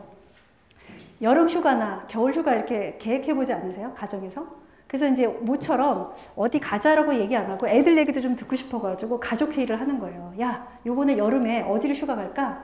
그렇게 얘기했을 때 아름답게 대화가 끝나는 경우가 많으세요? 싸움, 그래, 각자 가. 그래, 가지 말자. 이렇게 끝날 확률이 많으세요? 후자가 많죠. 그죠? 예. 누구는 어디 간다 그러고, 아, 나는 안 갈래. 막 이런 얘기 하다 보면 이제 빈정이 상하기 시작하면서 이렇게 되는 거죠. 그죠? 근데 자, 이거 우리 곰곰이 한번 생각해 보면요. 여름 휴가를 왜 가려고 하는 거죠? 예. 휴가는 휴식하기 위해서 가는 거고요. 그것도 혼자 갈 수도 있잖아요. 가족이 다 같이 갈 때는 가족이 뭔가 함께 하는 거, 가족이 공감대를 형성하는 거, 화목해지는 거, 이게 목표잖아요. 근데 지금 회의라는 수단을 통해서 하고 있는 일이 뭐예요? 안 화목하고 안 행복한 일을 하고 있잖아요. 그죠? 우리가 이럴 때가 되게 많아요. 목적은 이건데 행동은 굉장히 다른 행동을 하고 있을 때가 많다는 거죠. 그죠? 그래서 1대1의 관계나 또는 1대 N으로도 확장이 될 수 있지만 내가 어떤 행위를 할 때 상대방이 어떤 반응을 보이고 그것이 정말로 내가 원하는 목적지로 가고 있는지를 점검하시는 게 되게 중요하죠. 그죠? 예. 만약에 이런 상황이라면 그라운드 룰이 필요해요. 야, 우리 여행 가는 거 이제부터 얘기할 텐데 아마 얘기가 다 다르기 때문에 우리가 뭐 이렇게 다른 데로 갈 수도 있어. 근데 이 가족여행은 즐겁기 위해서 가는 거거든. 그래서 회의도 조금 즐거웠으면 좋겠어. 그래서 누가 얘기를 하면 말도 안 돼 이런 거보다는 그럴 수도 있지. 그럴 수도 있지. 이렇게 말해주는 거 우리 그 규칙으로 해서 가져가자. 이렇게 얘기하시면서 시작하시면 원하는 목적지에 잘 도착할 수가 있겠죠. 그죠? 예. 자, 한번 분석을 해볼게요. 이제 그 팀장님이나 임원분들 이렇게 코칭하다 보면 이런 얘기 많이 하세요. 회의에서요, 애들이요, 말을 안 해요, 말을. 내가 투웨이 커뮤니케이션 하고 싶다니까요. 근데 애들이 말을 안 해요. 이런 얘기 많이 하시거든요. 그러면 이제 팀원들의 행동은 말을 안 한다, 말을 버벅거린다, 아이디어 있으면 얘기해봐. 아이디어 말도 안 해요. 그리고 가만히 보면 나는 열받아 죽겠는데 딴 생각하는 것 같아요. 자, 이거를 팀원들이 행동할 때 내가 그걸 보게 되죠. 내가 어떻게 인식하냐면, 야, 얘네는 준비한 게 없으니까 말을 안 하지. 야, 전문가로서의 치열함이 없어, 얘네들은. 예, 그리고 뭔가 이틀이나 시간을 줬는데도 이틀 동안 고민 하나도 안 해온 거야. 이렇게 생각을 하는 거죠. 그죠? 자, 그렇게 내가 인식하게 되면 내가 어떤 행동을 하냐면요. 화를 내요. 야, 이게 고민해온 거야? 이틀 동안 너 뭐 했어? 고민해왔어? 이렇게 야단을 치게 되고요. 야, 이게 과장 수준에서의 고민이야? 너 이렇게 쉽게 다니냐? 회사? 이렇게 얘기하시죠. 네. 그러면서 더 나쁜 게 뭐냐면 야단을 친 다음에 솔루션을 주는 거예요. 야, 이거 이렇게 해서 처리해. 자, 그거를 내가 행동을 하잖아요. 그러면 구성원 입장에서 어떤 생각을 하냐면 역시 고민을 해와도 인정해주지 않아. 그리고 우리 리더는 이미 자기가 하고 싶었던 방향이 있었어. 그래놓고 나한테 물어본 거야. 그러니까 내가 괜히 이틀 동안 헛발질을 한 거야. 이제 다음에는 일 시키면 무조건 반성하는 얼굴로 그냥 오는 게 좋겠다. 이런 생각을 하는 거죠. 그죠? 그리고 더 나쁜 게 뭐냐면 이거죠. 야단을 맞잖아. 한 10분 정도 자기가 막 열받아갖고 뚜껑 열면 그 다음에 좋은 솔루션을 주니까 좀만 견디면 돼. 이 시간 10분만 견디자. 이제 이런 생각이 드는 거죠. 그죠? 이게 왜 나쁘냐면 첫 번째는 상대 그 구성원이 생각을 안 하게 만들기 때문에 나쁘고요. 또 하나는 내가 생각한 것보다는 내 윗분이 생각한 게 훨씬 더 좋은 솔루션일 확률이 많아요. 그래서 고민하지 않게 되는 거죠. 더 나쁜 건 뭐냐면 책임은 누가 지냐면 항상 솔루션을 준 사람이 책임을 지게 돼 있어요. 그래서 나중에 뭐라 그러냐면 팀장님이 이렇게 하라고 해서 제가 했는데요. 이런 얘기를 하게 된다는 거죠. 그죠? 그러면 이제 팀장님 뚜껑이 더 열리게 되시는 거죠. 그죠? 자, 이렇게 인식을 하니까 어떤 행동을 해요? 말을 버벅거리고요. 말을 안 하고요. 그 다음에 야단 받는 동안은 유체 이탈을 하면서 딴 생각했다가 팀장님이 솔루션 줬을 때 다시 합체하는 이런 행동을 하게 되는 거죠. 그죠? 자, 그러면서 팀장님은 너무 막 맨날 열받아서 죽으려고 하는데 도대체 어디서부터 변화해야 될까? 자, 보고 싶은 모습은 이런 모습이겠죠. 엉뚱한 얘기라도 좀 의견을 냈으면 좋겠어요. 그리고 실무자들이 좀 더 이렇게 동기부여 돼가지고 제가 해보겠습니다. 막 주인의식을 갖고 뭐 얘기를 좀 했으면 좋겠어요. 그리고 한 사람이 의견을 얘기하면 다른 친구들도 막 붙어가지고 막 이렇게 디베이트도 하고 뭔가 정반합을 가지고 좋은 의사결정을 좀 했으면 좋겠거든요. 보고 싶은 모습이 이거예요. 그러려면 이 사람들이 이렇게 행동하려면요. 이 사람들이 어떻게 인식해야 되냐면 이렇게 인식해야 되는 거죠. 야, 우리 팀장님은 우리가 고민해온 거를 인정해줘. 결과물이 별로 좋지는 않더라도 어쨌든 우리가 고민한 거를 인정해 준다니까. 그리고 일 잘한 놈만 막 이쁘다고 하는 게 아니라 얘가 잘해왔지만 다른 사람 생각 있으면 빨리 말을 해봐. 우리는 이게 집단 지성이 중요해. 이렇게 얘기를 하셔서 뭔가 합의해 가는 거, 정반합의 과정을 되게 즐기셔. 이런 인식을 하게 된다는 거죠. 그죠? 이런 인식을 해야만 이런 행동을 하게 되는 거죠. 그죠? 이 사람들이 이런 인식을 하려면 이런 행동을 해야 돼요. 팀장님이, 리더가. 고민해왔구나, 너. 열심히 했구나. 이렇게 인정을 해줘야 되는 거고요. 또 하나는, 누군가가 그 실무자가 고민해온 거에 대해서 이렇게 경청을 해야 되겠죠. 아, 너가 이래서 저래서 해왔구나. 라고 인정을 해줘야 되고요. 그리고 조금이라도 의견이 있으면 말해달라고 얘기해요. 그리고 또 심지어는, 야, 우리가 회의할 때마다 이제 돌아가면서 한 명씩 안티를 만드는 거야. 반대자를 만들어가지고, 누가 이번에 안건 발표하잖아? 그러면 너는 무조건 오늘 반대자야? 무조건 태클 걸어? 알았지? 이렇게 얘기를 해요. 그래서 내가 다른 사람이 발표할 때 내가 태클 걸면 내가 발표할 때 저 사람이 태클 걸까봐 얘기 못 하거든요. 근데 우리 팀에서는 무조건 그 회의에서 한 사람을 반대자로 만들어서 좋은 의견이 나올 수 있도록 계속 서로 태클 걸고 생각을 확장하게 만드는 게 우리의 조직 문화의 한 문화일 수 있다는 거죠. 그러면 안심해서 말하기 시작하고요. 고민한 걸 자유롭게 말하고요. 서로 막 디베이트가 일어나고 이런 활발한 문화가 일어날 수 있다는 거죠. 그죠? 그래서 그제서야 이렇게 생각할 수 있겠죠. 야, 진짜 우리 팀은 애들은 참 적극적이야. 오너십이 강해. 얘네들은 정말 고민 많이 하고 우리는 한 팀이야. 이런 생각을 하게 된다는 거죠. 그죠? 예. 이게 느껴지시나요? 네. 예. 어떤 분이 그러잖아요. 우리 애가 맨날 학원에, 이것도 자녀와 그 부모 관계를 이렇게 해볼 수가 있는데, 얘가 학원에 자꾸 빠져요. 그리고 거짓말하고 맨날 늦게 들어와요, 애가. 그래서 어떻게 하시냐면, 아, 이놈은 맨날 정직하지 않구나? 이놈은 공부보다는 딴 거에 관심이 많구나? 이런 생각을 하니까 어떤 행동을 해요? 잔소리하고요. 너 학원 갔다 어디 봤어? 너 학원 갔었어? 감시하고요. 친구한테 전화해요. 너 솔직히 말해. 우리 애 거기 갔니 안 갔니? 이렇게 감시하고 이렇게 취조하죠. 자, 이거를 애가 볼 때 어떻게 봐요? 아, 우리 엄마는 나를 신뢰하지 않는구나. 우리 엄마는 나를 탐탁스럽게 생각하지 않는구나. 이렇게 생각하면 집에 안 들어가고 싶잖아요. 그죠? 이게 사이클이 이렇게 돈다는 거죠. 내가 진짜 보고 싶은 모습이 뭘까? 그거를 위해서 내가 상호작용을 어떻게 하고 있는지를 분석하고 이거를 선순환으로 만들어낼 수 있는 나의 액션이 뭘까? 이거를 이제 고민을 하셔야 된다는 거죠. 그죠? 예. 자, 이제 두 번째 거 랩업을 하도록 하겠습니다.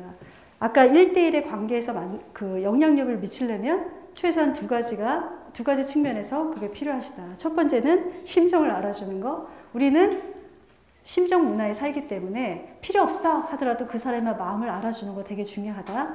그래서 우선 첫 번째는 심정을 알아주는 기술을 쓰셔야 된다. 그래서 공감적인 경청, 그 사람의 열망을 읽어주는 거, 그 다음에 칭찬도 좋지만 인정까지 해주시면 야, 이 사람이 사람 알아보는구나 라고 해서 마음이 굉장히 오픈이 되고 속도감이 이제 나기 시작한다. 그 다음에 두 번째는 수단과 목적을 구분해서 내가 얻고자 하는 목적이 뭘까? 그거와 내가 쓰고 있는 수단이 온라인이 되고 있는지, 그 한 방향 정렬이 되고 있는지, 그리고 상호작용을 분석함으로써 내가 정말로 이것이 일치되고 있는지를 보실 수 있다는 거죠. 그렇죠? 이해되시나요? 예. 자, 이제 마지막입니다. 예. 마지막은 이제 1대1의 관계에서 영향을 미치실 수 있다면, 이제는 1대 N, 여러 사람한테 어떻게 영향력을 미칠 수 있을까? 이런 고민을 이제 해보시는 거죠. 역시 두 가지 이야기를 하겠습니다. 나머지는 이제 책 속에 있으므로 책을 보시면 자세히 나옵니다. 첫 번째는 뭐냐면 내가 도대체 누구냐. 자, 1대 N의 관계에서 나의 정체성을 정리하는 게 되게 중요하고요. 두 번째는 어떻게 구성원한테 위임할 수 있을까? 이게 굉장히 중요하다는 거죠. 그죠? 자, 우선 첫 번째는 나의 정체성을 명확하게 하는 부분인데요. 제가 예전에 코치였을 때가 있어요. 지금은 이제 한 회사에, 작은 회사긴 하지만 한 회사의 이제 대표잖아요. 회사 사장의 역할을 하는데, 예전에 코치였을 때 제가 필요했던 능력하고요, CEO가 됐을 때의 능력이 굉장히 다른 능력을 필요로 하더라고요. 그래서 옛날에는 코치였을 때는 제가 어떤 신념을 갖고 있었냐면, 내가 코칭을 잘해서 내가 자기 완결이라는 게 되게 중요했어요. 내가 시작한 거를 내가 끝내는 것, 이게 되게 중요했고요. 성장이라는 게, 제가 이렇게 막 성장하는 게 되게 중요했었어요. 그런데 제가 CEO가 되고 나니까요, 이제 자기 완결이라는 게 중요하지가 않고요. 다른 사람이 완결하도록 돕는 게 더 중요하게 되었어요. 그래서 지금 내가 변하지 않는 내가 있고요. 그 다음에 아까 말씀드렸던 것처럼 포지션이 달라지면서 내 아이덴티티가 확장이 되거나 조금 달라진 아이덴티티를 갖게 된다는 거죠. 내가 누구냐라는 부분에서요. 그래서 예를 들면 저는 제가 이제 CEO, 회사 CEO라는 아이덴티티로 봤을 때 제가 되게 중요한 어떤 CEO로 남고 싶냐라고 했을 때 저는 이제 제가 코칭을 하니까 코칭에서 지금 굉장히 많은 변화가 일어나거든요. 근데 이렇게 뭔가 표준을 제가 계속 제공하고 싶어요. 아까 기억나세요? 저는 좀 프론티어이고 싶다 이런 말씀 드렸잖아요. 그러니까 코칭에서 새로운 어떤 방법론이나 이런 거를 빨리 이렇게 제공해서 사람들한테 그걸 제공하는 그런 회사의 CEO이고 싶은 거예요. 이게 이제 저의 아이덴티티인 거죠. 그죠? 그런데 이게 되려니까요. 이제는 혼자 잘난 척만 하면 안 되는 거예요. 어떤 일을 해야 되냐면 지속 가능한 회사를 만들어야 되는 게 되게 중요하고요. 옛날에 홀홀단신 코치가 아니기 때문에 회사를 유지시켜야 되잖아요. 그래서 예전에 제가 제일 못했던 게 뭐냐면 마케팅이었어요.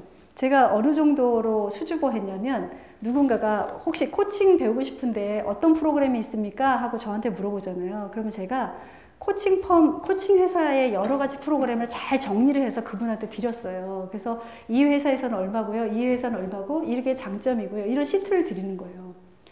이게 잘 이해 안 되시죠? 지금은 어떻게 하고 있냐면 무조건 코칭 프로그램이 저희 회사께 최고입니다. 이렇게 얘기를 한다는 거죠. 근데 옛날에는 그런 물건을 못 파는 거예요. 너무 부끄럽고요. 그리고 그런 걸 대놓고 자랑하는 게 뭔가 사람 된 것 같지가 않았었거든요. 근데 이제는 제가 회사의 CEO이기 때문에 CEO는 어떤 역할을 해야 되냐면 회사를 지속 가능하게 만들어야 된다라는 신념을 가지기 때문에 이제는 저 현미숙으로는 부끄러운 일이지만 CEO로서는 부끄러워해서는 안 되는 일들을 만들기 시작을 하는 거죠. 예, 그러면서 저희 이제 파트너 코치들이 뭐라 그러냐면 저보러 빨리 드레스를 많이 입고 조찬 모임에 가라는 거예요. 당신이 가서 더 영업을 해와라 이런 얘기를 하는 거예요. 예전에 그런 얘기 들었을 때 되게 수치스럽고 예, 기분이 안 좋았는데 지금은 예 알겠습니다 그런 얘기 해요. 왜냐하면 내가 개인 현미숙이 아니라 CEO 현미숙이기 때문에 그렇죠. 그죠? 그래서 제가 저희 팀장한테 사장들이 많이 가는 그 조찬 모임 좀 알아봐라. 그래서 내가 2군데를 최소한 가겠다 이렇게 얘기를 했어요. 왜? 내가 이거를 실현하기 위해서 내가 예전에는 중요하다고 생각하지 않았던 가치를 받아들이고 확장을 하는 거죠. 내가 중요하다고 생각하지 않았던 신념을 받아들이고 실현을 하는 거죠. 그죠? 예. 그래서 성장을 할 때는 이 방향으로 가지만 사람이 변화를 하려면 내가 누구인가를 먼저 정의하고 이거를 실현하기 위해서 내가 가져야 되는 신념, 능력, 이게 뭔지를 보셔야 되는 거죠. 예, 내가 만약에 나는 어떤 팀장님 중에 그런 거 있어요. 본인은 이렇게 생색내는 걸 못한대요. 예, 그래서 일단 결과로 말해줘야 되는 거고 그리고 내가 책임을 다하면 언젠가는 알아주겠지. 이런 분이 팀장님이 되셨어요. 그 팀원들은 어떤 불이익을 당하게 될까요? 성과를 인정을 못 받습니다. 예, 팀장 역할 중에 어떤 역할이 되게 중요하냐면 윗분한테 우리 애들이 구성원들이 한 거를 자꾸 세일즈 해야 돼요. 그래서 나중에 고가 평가나 혹시 교육의 기회에 TO가 생기잖아요. 그러면 그쪽 팀에 누구 김대리가 그렇게 애썼다면서 한번 올려봐. 이런 리소스를 가져올 수가 있거든요. 근데 개인으로 싫어한다고 해서 팀장이 됐음에도 불구하고 팀을 세일즈를 못한다? 그러면 굉장히 많은 사람들이 피해를 본다는 거죠. 그래서 나 개인으로서는 묵묵한 게 정말 최고이지만 내가 누구예요? 이제는 팀장이에요. 그래서 팀이 열심히 일하도록 만들어야 되고요. 동기부여도 시켜야 될 뿐만 아니라 이들이 노력한 거를 윗분한테 잘 세일즈를 해서 고가도 잘 받을 수 있도록 돼야 되고 승진도 많이 시켜야 되는 게 내 롤 중에 하나예요. 그래서 입이 안 떨어지지만 예를 들면 상무님 앞에서 예를 들면 우리 누군가가 그 상무님 좀 이렇게 고생하고 맨날 한 2달을 집에 못 들어갔습니다. 좀 칭찬 한번 해주시죠. 이런 얘기 해야 돼요. 왜? 내가 팀장이니까. 그죠? 예. 그래서 저는 그런 거 못합니다. 그러면 어떤 포지션에서 내려오셔야 돼요. 근데 만약에 그 포지션에서 유지하고 싶다면 나는 어떤 팀장이고 싶을까? 내가 어떤 상무이고 싶을까? 내가 어떤 사장이고 싶을까를 정리하시고 그거에 필요한 신념과 가치가 무엇인지 쉽지는 않지만 그거를 정리하고 해보도록 노력하는 거죠. 그죠? 제가 지금도 뭐 책 사주세요 이런 얘기 하잖아요. 제가 진짜 속으로는 엄청 부끄러운 사람이에요. 근데 왜 해요? 예, 제가 이런 역할을 해야 되니까 이제 과감하게 하고요. 또 하다 보니까 괜찮아요. 막 이렇게 얼굴에 철판 깔아도 괜찮더라고요. 사람들이 저 미워하지 않더라고요. 그죠? 예. 자, 그런 신념과 가치관을 위해서 필요한 능력이 이제 마케팅 능력이었고요. 어떻게 하면 사람들한테 우리 회사를 알릴 수 있을까? 이런 걸 계속 골머리 썩이면서 고민을 하고요. 실제로 행동도 그렇게 하고요. 그 다음에 환경적인 요소에서도 그걸 바꾸려고 하죠. 그죠? 예. 자, 나의 정체성, 이게 명확하지가 않잖아요. 그러면 어떤 상황이 이게 딱 나를 중심을 딱 잡고 있지 않으면 내가 CEO다 라는 거가 되어 있지 않으면 상황에 들어갔을 때 너무 많이 휘둘려요. 예. 그래서 제가 막 강의도 오고 막 그러면 강의도 뛰고 막 이렇게 뛰다가도 내가 강사야? 내가 개인 현미숙이야? 그런 생각을 하면서 너 CEO인데 너 CEO로서 역할을 하고 있어? 네가 이루고 싶은 그런 목표를 향해서 네가 지금 시간이나 너의 리소스를 투자하고 있어? 이런 질문을 저한테 하죠. 그러면 여러 사람한테 영향력을 미칠 수 있는 포지션으로 올 수가 있다는 거죠. 그죠? 예. 자, 조직에서 내가 어떤 위치에 있는가? 그 위치에서 나는 도대체 누구이고 내가 가져야 되는 신념, 가치관, 그 다음에 해야 되는 능력, 행동, 이거는 무엇인지, 이게 이제 1대 N에 영향을 미칠 수 있는 되게 중요한 포인트가 아닐까 이런 생각을 하게 됩니다. 자, 옆에 분한테 좀 물어봐 주실래요? 지금 어떤 정체성, 그러니까 누구시냐는 거죠. 예를 들면 결혼 안 하신 분이 결혼을 하시면 배우자라는 정체성을 또 갖게 되시죠. 그죠? 근데 결혼을 했는데 아이가 태어났어요. 그러면 엄마나 아빠라는 정체성을 또 갖게 되시죠. 그죠? 그래서 나는 혼자였을 때는 그런 행동을 하기 싫었는데 엄마니까 이제 해야 되는 신념이나 가치관이나 행동이 있잖아요. 그렇죠? 예. 그런 것처럼 예를 들면 제가 누구랑 싸우지를 못하는데 예를 들면 우리 딸을 누가 괴롭힌다. 그럼 저도 가서 머리털 뽑아야 되잖아요. 그죠? 그러니까 그게 내가 누구냐, 어느 위치에 있느냐에 따라서 내가 해야 되는 역할이나 이게 달라진다는 거죠. 자, 어떤 정체성을 갖고 있는지, 또 혹시 확장된 정체성을 지금 현재 확장하고 계신지, 어떤 직위를 맡으신 건지 아니면 그럴 예정이신지 한번 물어보시고요. 그 정체성에 맞는 목표, 예를 들면 저는 진화하는 표준을 제공하는 회사의 리더이고 싶어요. 이런 회사 계속 유지하면서 만들고 싶죠. 그 목표를 한번 물어보시는 거고요. 그런 목표에 맞게 어떤 신념과 가치관이 확장돼야 되는지, 어떤 능력이 필요한지, 그거를 한번 옆에 분한테 잠깐 또 물어보도록 하겠습니다. 띄엄띄엄 앉으신 분도 앞뒤로 좀 몸을 돌리셔가지고요. 좀 적극적으로 상대방을 좀 자극을 좀 해주시기 바랍니다. 한 2분 정도씩 한번 여쭤볼까요? 아마 시간이 좀 부족하셨을 텐데요. 한번 집에서라도 한번 고민을 해보셨으면 좋겠습니다. 제가 갖고 있는 신념 중에 하나가 뭐냐면 잘해야 된다예요. 100점이어야 된다예요. 근데 제가 부모라는 아이덴티티를 갖고서 애들한테 그 신념을 들이대기 시작을 하니까요. 애들이 너무 아파져요. 애들이 우울해지는 거예요. 피곤하고요. 애들이 불행해지는 거예요. 그래서 제가 부모라는 그 아이덴티티가 생기면서 제가 갖고 있는 신념 중에 하나 추가해야 되는 게 뭐냐면 아이한테 네가 좋아하는 일 하면 돼. 에이, 이 정도만 해도 대단한 거지. 현재에 대해서 수용해주는 그런 신념과 가치를 제가 받아들이지 않으면 애들은 계속 아파지는 거예요. 그래서 그거를 놓는 게 진짜 힘들었어요. 그래서 예를 들면 어제도 저희 딸이 중간고사가 끝났는데 자기는 뭐 기술 과정인가? 그거를 뭐 몇 점을 받았다고 해서 너무 좋아하는 거예요. 한 80점을 받은 것 같아요. 근데 너무 좋아하는 거예요. 되게 어려웠대요. 근데 아무리 어려워도 왜 80점을 받을까? 그게 좀 이해가 안 되는 거예요. 다른 거는 잘 받았거든요. 공부를 꽤 잘하는 친구인데 왜 조금 더 노력하면 될 텐데 이 마음이 계속 올라오니까 암묵적으로 걔한테 비난할 가능성이 많아지잖아요. 그죠? 야, 근데 그렇게 어려웠어? 그러면 80점 잘한 거야? 그랬구나. 아빠는 이거 너 많이 받았다고 아빠가 그랬어? 그랬어? 야, 진짜 어려웠나 보네. 침을 꿀꺽 삼키면서 그걸 받아들이는 거죠. 왜냐하면 저는 얘한테 좋은 부모이고 싶고요. 그 다음에 평생 이렇게 좋은 친구 같은 부모이고 싶거든요. 그래서 인생을 성공해야 돼! 막 그러면서 얘를 불행하게 만들고 싶지 않거든요. 예, 그거에 따라서 내 신념이나 가치관이 달라져야 됩니다.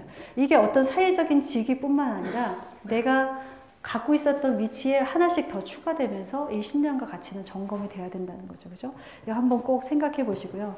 자, 1대 N에서 또 중요한 게 위임인 거죠. 그죠? 자, 내가 누군가를 정리를 했다면 상대방한테 어떻게 위임할 거냐. 그 얘기를 할 때 저는 상황 대응 리더십을 꼭 얘기를 합니다. 이게 뭐냐면 상황에 따라서 내 리더십을 다르게 대응하라는 거죠. 그죠? 상황이 어떤 상황이냐면 예를 들면 자녀 키워보신 분은 아시겠지만 3살짜리하고 대화할 때하고요 10살짜리하고 대화할 때 좀 다르시죠? 3살짜리는 그랬어 어쨌어 말도 짧게 하고요 이거 할래 이거 할래 그래서 걔가 알아들을 수 있는 용어로 얘기를 해요. 10살짜리 대화할 때는요 야 어떻게 할래? 이렇게 얘기하시잖아요. 그죠? 그래서 상대방이 갖고 있는 상황 다시 말하면 발달 수준에 따라서 내가 달리 대화를 하거나 상호작용을 달리 하는 거가 위임에서 또는 육성에서 너무너무 중요하다는 거죠. 그죠? 그래서 이게 켄 블랜차드가 얘기한 건데요. 구성원이 갖고 있는 발달 수준을 한번 체크해 보라는 거예요. 근데 이게 재밌는 게 뭐냐면 자녀도 한번 이렇게 체크를 해보면 되게 재밌어요. 한번 체크를 한번 해보실게요. 여기서 D4, D3, D2, D1이라고 하는데 이거 학년으로 생각하셔도 될 것 같아요. 1학년, 2학년, 3학년, 4학년 이렇게 생각하셔도 되고요. 1살, 2살, 3살, 4살 이렇게 생각하셔도 좋겠습니다. D라는 게 뭐냐면 디벨롭먼탈 레벨에서 발달 수준인 거죠. 자, 발달 수준이 1학년인 사람이 있고요. 발달 수준이 2학년인 사람, 3학년인 사람, 4학년인 사람이 다 있다는 거죠. 그죠? 그래서 예를 들면 능력이 좀 있느냐 없느냐를 가지고 첫 번째를 나눠요. 그래서 얘가 어떤 일을 지시받지 않고 실행할 수 있다라고 하면 D3나 D4라고 얘기를 하고요. 얘가 누군가 공부를 시켜주지 않으면 학습을 시켜주지 않으면 일을 못 해낸다라고 했을 때는 D1이나 D2가 된다는 거죠. 그죠? 자, 그래서 능력이 있느냐 능력이 없느냐 이렇게 나눠볼 수 있고요. 또 하나의 그 준거는 뭐냐면 의욕이 있느냐 열정이 있느냐 요거 갖고 한번 나눠보는 거예요. 그래서 열정이 많으면 D1이라고 얘기하고요. 열정이 없으면 D2라고 얘기하는데 조금 의아스러우실 거예요. 근데 예를 들어보면 너무너무 이해가 되세요. 예를 들면 신입사원은 학습하지 않았기 때문에 누군가가 이렇게 공부시켜줘야 되겠죠. 그죠? 그런데 열정은 어떤가요? 울트라 캡션 많잖아요. 그죠? 시켜만 주십시오! 이런 상태가 바로 D1 상태죠. 사고를 가장 많이 낼 수 있는 그런 상태인 거죠.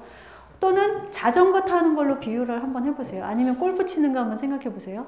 전혀 골프 못 쳐요. 전혀 자전거 못 타요. 그런데 마음은 어때요? 벌써 머리 얹이고 그 들판으로 나간 거 생각하시잖아요. 그죠? 이런 상태가 바로 D1 상태고요. 자, 두 번째는 자전거를 타다 보니까 이게 만만치가 않아요. 또는 골프 연습하시다 보니까 이게 만만치가 않아요. 머리 얹이로 못 나가겠어요. 그죠? 그러면 집어 던지고 싶은 상태가 나옵니다. 아, 나 자전거 안 타. 너무 멍들어서 안 타. 이런 상태가 얘보다는 조금 더 능력이 잘하긴 했지만 의욕은 탁 떨어진 상태가 D2 상태인 거죠. 이해되세요? 나 자전거 안 타고 싶어요. 그런데 이 상태를 어쨌든 고비를 넘겨서 이제는 자기 혼자 자전거를 탈 수 있는 상태인 거죠. 그죠? 그런데 의욕은 여전히 마이너스예요. 이게 어떤 상태냐면 혹시 아이들 왜 자전거 타다 보면 이런 상태 있죠. 아빠 놓으면 안 돼. 꼭 잡아줘. 이렇게 얘기하죠. 그러면서 잘 타면서도 그래요. 그래서 살짝 알았어 안 놓게 그러면서 살짝 손을 놓으면 지 혼자 잘 타고 가잖아요. 그죠? 그러니까 능력은 대단히 혼자서 할 수 있는 실행 능력이 있으면서도 뭔가 전체적으로 책임지거나 혼자 하기는 좀 어려운 상태 이런 상태가 이제 3학년 상태라고 얘기할 수 있는 거죠. 자, 4학년 상태는 혼자 실행할 수 있는 능력도 있고요. 의욕도 출중해요. 우리가 이런 사람들을 능력 있는 사람이라고 얘기를 하는 거죠. 그죠? 자, 그런데 여기서 중요한 게 만약에 우리 팀 내에서 예를 들면 1학년도 있고 2학년도 있고 3학년도 있고 4학년도 있다 라고 한다면 자, 저는 10분씩 상호작용을 할 거예요. 이 사람하고도 10분 상호작용을 할 거고요. 자, 10분씩 상호작용을 할 건데 그 상호작용의 형태가 달라져야 된다는 거예요. 예. 그래서 예를 들면 D1하고 상호작용을 10분을 해요. 자, 이 친구는 여전히 학습을 해야 돼요. 뭔가 가르쳐줘야 되고요. 그러면서 동기는 출중해요. 자, 그러면 10분 동안 이 친구한테 인정 칭찬을 해주시겠습니까? 아니면 학습을 더 가르치실까요? 학습의 비율이 훨씬 더 많겠죠. 예, 10분 중에 몇 분 정도 학습을 가르치실까요? 예, 뭐 7분, 8분 정도 하고 뭐 열심히 해. 하다가 안 될 수도 있는데 멍들 수도 있어. 그래도 이겨나가야 돼. 뭐 이런 격려 좀 하실 수 있겠죠. 그죠? 자, 2학년으로 넘어갈게요. 이 친구는 D1보다는 좀 능력이 있어요. 근데 여전히 D3는 안 해요. 이 사람 공부시켜야 돼요. 혼자 독립해서 잘 나갈 수 있도록 공부시켜야 되는데요. 하도 넘어지다 보니까 안 하고 싶어요. 의욕이 딱 떨어져 있어요. 자, 이런 상태에 만약에 내가 10분을 상호작용 한다 그러면 몇 대 몇으로 쓰실까요? 4대 6? 6대 4? 예. 어쨌든 지금 중요한 건 뭐냐면 비율이 달라져야 된다는 거죠. 아까 이 사람이랑 상호작용 했던 거하고 이 사람하고 상호작용 했던 게 달라진다는 거죠. 그래서 일정 정도 학습을 시키고 저도 한 6 정도 했으면, 아니 4 정도 시키고요. 6은 동기부여하는 거, 공감적인 경청. 너 열망이 이런 거지. 너 이러고 애쓰고 있지. 너 힘들었지. 근데 너 안에 있는 DNA가 뭔 줄 알아? 이런 얘기를 저는 이 친구한테 할 것 같아요. 자, 3학년으로 넘어올게요. 이 친구하고도 10분 상호작용 하는데 이 친구 실행 능력 있어요. 근데도 뭔지 모르게 전체적으로 책임지거나 이런 것이 어려워요. 그러면 이 사람하고 만약에 10분을 상호작용 한다면 몇 분 대 몇 분으로 하실까요? 예, 이거 실행 능력 있으니까 그렇지만 D4는 아니니까 한 1, 2분 정도는 뭔가 얘기를 좀 더 해볼 수 있겠죠. 그렇죠? 근데 나머지 시간은 이 사람 동기부여 하는데 많이 시간을 써야 되겠죠. 야, 너가 옛날 생각해봐. 3개월 전에 생각해봐. 너 이만큼 성장한 거야. 너 이제는 여기까지 혼자 할 수 있잖아. 이런 격려를 많이 하셔야겠죠. 그죠? 자, 4학년으로 오면 이 친구는 이제 더 이상 개입 안 하셔도 돼요. 그래서 10분 동안 만약에 상호작용 하신다면 너 미래에 어떻게 나갈래? 내가 널 뭘 도와주면 내가 더 확장될까? 야, 네가 지금 팀장인데 임원 레벨로 가려면 뭐가 필요할까? 이런 얘기를 하시는 게 더 중요하겠죠. 그죠? 예. 그래서 누군가를 많은 이제 리더들이 뭐라고 얘기하냐면 얘는 마음에 드는데 쟤는 마음에 안 든다는 거예요. 쟤는 일을 줘도 종직 그릇이라는 거예요. 여기는 완전히 세수대인데 저긴 종직 그릇이라는 거예요. 예, 그럴 수 있는데 종직 그릇이라 하더라도 그 사람의 그릇의 크기에 맞게 내가 그 시간의 상호작용을 좀 달리 해줘야 된다는 거죠. 그죠? 근데 예를 들면 아이들 중에서도 그런 애가 있어요. 우리 애들을 한번 생각해 보세요. 애가 만약에 2명이다 그러면 어떤 친구는 애들 중에 D1인 친구가 있고요. 어떤 애는 D4인 애들도 있어요. 예. 저희도 지금 이제 큰 아들이 약간은 정신을 못 차리고 있는데, 네, 저희 딸은 아까 음식을 해주는 저희 딸은 공부도 잘하고요. 그 다음에 음식도 잘 만들고요. 발레를 또 전공을 해요. 예, 굉장히 하이퍼예요. 열정도 있고요. 안 말려도 자기가 7시 전에 딱 일어나서 준비 다 하고요. 다 그래요. 그래서 얘하고는 얘 꿈을 어떻게 펼쳐줄까, 뭘 도와줄까 이런 얘기만 하면 되고요. 저희 아들은 인생에서 좀 방황을 많이 하는 그 편이에요. 그래서 한 D2 정도가 되지 않을까. 그래서 학습도 더 해야 되고, 그 다음에 뭔가 열정도 좀 이렇게 불러일으켜야 되는 그 찰나에 이제 군대를 가서 군대에서 이제 혹독하게 지금 이제 하고 있죠. 그죠? 예. 그래서 내가 자녀도 마찬가지고 이 사람이 어떤 상황에 있는지를 파악해서 그거에 따라서 위임도 달라지고 역할 주는 것도 좀 달라지고 내 상호작용을 좀 다르게 하신다면 1대 N에 대한 역량을 또 가질 수 있다는 거죠. 여기서 또 하나 팁으로 아셔야 되는 게 뭐냐면 누군가에게 이 일을 해 라고 위임을 맡겨주시는 거에서 중요한 게 뭐냐면 심리적인 위임이 있대요. 심리적인 위임. 이게 뭐냐면 일만 주면 안 되고요. 이 일 속에서 뭔가 마음을 이렇게 전달하는 마음도 움직이실 수 있어야 된다는 거예요. 그러니까 사람들이 야 저분이 나한테 일을 맡겨주셨어 라고 느끼려면 이 4가지가 같이 있어야 된대요.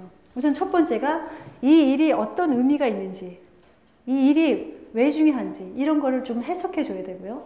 또 하나는 이걸 하는 데 있어서 네가 이런 부분에서 유능하기 때문에 이걸 맡겨주는 거야. 이런 유능감에 대한 해석도 필요하고요. 또 하나 전체는 나한테 보고해야 되지만 요만큼은 네가 결정해서 할 수 있어. 너도 네가 마음대로 할 수 있는 너의 능력을 발휘할 수 있는 부분이 요만큼 있어 라고 결정권을 일부 주는 거. 그 다음에 이 일을 했을 때 개인의 삶과 우리 조직에 어떤 영향력이 있는지를 알려주는 게 필요하다는 거죠.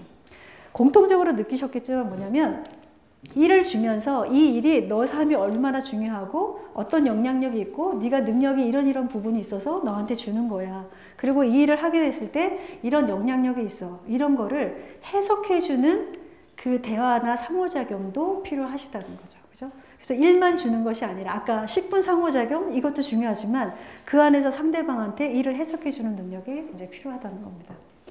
자, 이제 정리 한번 해볼까요? 1대 N에서 영향력을 미치려면요. 우선 내 정체성 흔들리지 않도록 내가 누구지? 맞아. 나는 이런 리더 위치에 있는 사람이고 나는 이런 거를 실현하고 싶어. 이런 거에 대한 정리를 정확하게 하는 것. 그거에 따라서 내 신념과 가치관 확장하거나 좀 더 교체해야 되는 게 뭘까? 예, 그리고 때로는 이쪽에서는 이런 포지션에서는 내가 이런 신념을 쓰지만 이쪽에서는 이 역할에서는 이 신념을 쓰지 말아야지. 아까 제가 말씀드렸잖아요. 저한테는 내가 잘하는 게 되게 중요한데 우리 아이한테는 네가 최선을 다하고 있어 라고 수용해 주는 게 좋잖아요. 그죠? 예. 그래서 내가 갖고 있는 위치나 상황에 따라서 이런 능력들을 자유롭게 쓰실 수 있는 유연성을 가지시는 거, 이게 중요한 거죠. 두 번째는 1대1에서 영향을 미치려면 누군가를 자꾸 키우셔야 되는데, 그죠? 키워서 누군가가 일을 잘하도록 해야 되는데 그거 중에 권법 하나가 상황 대응 리더십이다. 그래서 그 친구가 1학년인지 2학년인지 3학년인지 그걸 따져서 내가 10분을 상호작용할 때 그걸 마치 카멜론처럼 다르게 상호작용할 수 있는 힘, 이 능력을 기르시는 게 되게 중요하고 그 안에서 심리적인 위임까지 잘 하실 수 있다면 영향력을 많이 미칠 수 있다. 이런 이야기를 했습니다. 자, 아까 맨 처음에 이걸로 시작했죠. 예, 모 기업에서 팀장님으로 승진을 했다가 정말 잘해서 1년 만에 잘했다라고 이제 승진이 됐는데 1년 만에 팀장에서 내려오게 됐던 그 사람. 예, 무엇을 잘했고 무엇을 못했길래 잘해서 팀장이 됐고 무엇을 못했길래 팀장에서 내려왔을까? 이제 조금 어렴풋이 느껴지지 않나요? 아마 자기 개인적인 신념, 나는 내가 자기 완결을 해야 되고 나는 내가 인정받아야 되고 이런 욕구가 어쩌면 강했을 수도 있겠죠. 그죠? 내가 팀장이라는 포지션으로 갔을 때 그 포지션에서 해야 되는 내가 그리는 꿈, 나는 이런 팀장이고 싶다, 나는 이런 리더이고 싶다, 이런 게 정리가 안 됐을 확률이 많고요. 포지션에 맞는 신념과 가치 이런 거를 정리 안 됐을 확률이 많겠죠. 그죠? 자기 자신 안에서의 정리, 감정에 대한 정리, 그 다음에 또는 1대1의 관계에서의 영향력을 미칠 수 있는 힘, 1대 N에서 위임하고 육성하고 관계할 수 있는 힘, 이런 것들이 어쩌면 적었기 때문에 내려오시지 않았을까 이런 생각을 하게 됩니다. 뛰어난 리더가 되고 싶다. 그거에 대해서 누군가가 정답을 주기는 참 어려울 것 같아요. 그런데 가장 중요한 거는 나에 대한 관리 능력. 기억나시죠? 나에 대한 관리를 하려면 뭘 관리해야 된다? 첫 번째, 감정을 관리해야 된다. 그 안에 내 안에 있는 열망에 초점을 맞춰서 그것을 인식하고 긍정적인 감정을 선택하는 거. 자, 자기 관리에서 두 번째가 뭐가 있다고요? 나의 강점을 정리하는 거. 그래서 그걸로 배가 든든해야 웬만한 타격이 왔을 때 또는 힘든 일이 왔을 때 견뎌낼 수 있는 힘이 있다. 자, 내가 배가 든든하면 이제는 1대1의 관계 속에서 뭔가 영향력을 미쳐야 되는데 우리나라는 무슨 문화요? 심정 문화. 그래서 내 얘기가 옳은 개소리가 안 되려면 상대방한테 뭔가 영향력을 미쳐야 되는데 마음을 좀 알아주는 거. 그래서 공감적인 경청을 하거나 그 사람이 갖고 있는 그 능력을 인정해 주거나 칭찬해 주는 거. 이 능력이 되게 중요하다. 또 1대1에서 뭐가 중요하다고 했죠? 수단과 목적. 그래서 가족여행 그거 계획하다가 가정 파탄 나는 일이 없도록, 그죠? 우리가 화목하려고 일을 하지, 근데 내가 그거에 맞는 상호작용을 잘 하고 있나? 이런 것을 되짚어보는 능력이 중요하다고 그랬죠. 자, 마지막에 이제 1대 N을 관리하려면 내가 도대체 누구냐라는 것을 정리하는 것, 그거에 따라서 내가 필요한 신념과 가치를 장착하시는 것. 그리고 또 하나, 위임을 하되 좀 더 전략적으로 위임하고 상호작용하는 것. 이것이 중요하다. 이런 얘기를 했습니다. 자, 오늘 무엇을 배우시고 느끼시고 또 실천하실 건지, 자, 가장 키워드, 마음에 와닿는 키워드가 뭐였는지 마지막으로 짝꿍한테 물어보십니다. 자, 1시간 반 동안 강의 듣는 동안 가장 마음에 와닿는 게 무엇입니까? 그래서 무엇을 좀 더 실천해 보시겠습니까? 이 질문을 짝꿍한테 좀 부탁드립니다. 오늘 리더십에 관한 얘기라서 좀 딱딱한 부분도 있긴 하셨을 텐데, 내가 어떤 포지션을 갖는다면 정말 뒤돌아봤을 때 영향력을 미치도록 하는 거, 그게 딱딱하지만 우리가 꼭 미리 그 트랙을 준비해야 되고, 또 지금 현재 그런 위치라면 내가 잘 이 트랙을 관리하고 있는지 한번 점검해 보시는 그런 시간이 되었으면 좋겠습니다. 많은 분들이 팀장님이 되시면 뭐라고 얘기하시냐면, 팀장 되기 전에 이런 거 좀 훈련시켜주지, 이렇게 얘기하시는데요. 팀장님이 되시기 전에 그분들을 모아놓고 제가 교육을 해보면요, 별로 뜨거운 감자가 아니셔가지고요, 개발이 잘 안 되세요.